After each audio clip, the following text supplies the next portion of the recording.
What happens next? Broken heart in the kibbutz. Yeah, I just wandered around Israel for a little bit by myself, hitchhiking and sleeping rough and stuff and sleeping in hostels. And then I caught a plane to Spain and sort of did the same there, just kind of wandering around with a broken heart, really. And then I got back to England and I had a deferred place at Sunderland Polytechnic. I didn't last very long. You know, I discovered sort of what I call, sex, drugs, rock and roll. Oh. And sex, drugs and rock and roll. Which one was the best out of the three? I think drugs, probably. Okay.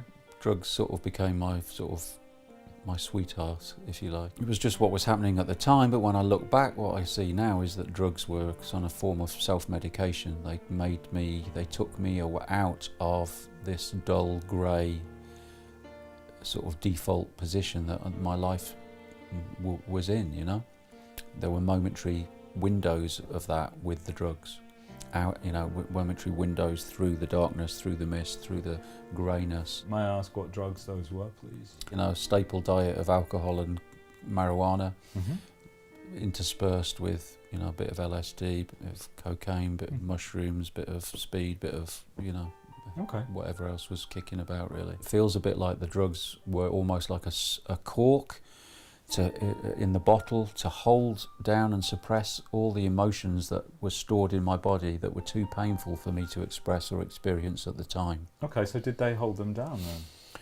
Well, what seemed to happen over time was there was more and more pressure on that cork to release all that emotions and to release that pain. So what happens is what can easily happen is that you start taking more and more, or something stronger and stronger, to keep the pain down, to stop feeling what it is within you that is too uncomfortable, that feels too uncomfortable for you to feel. And what was that for you, in hindsight, now that you've moved through that phase or stage of your life? I think the essence of it was that the unfairness of what happened to me as a child. It's about the abuse of power.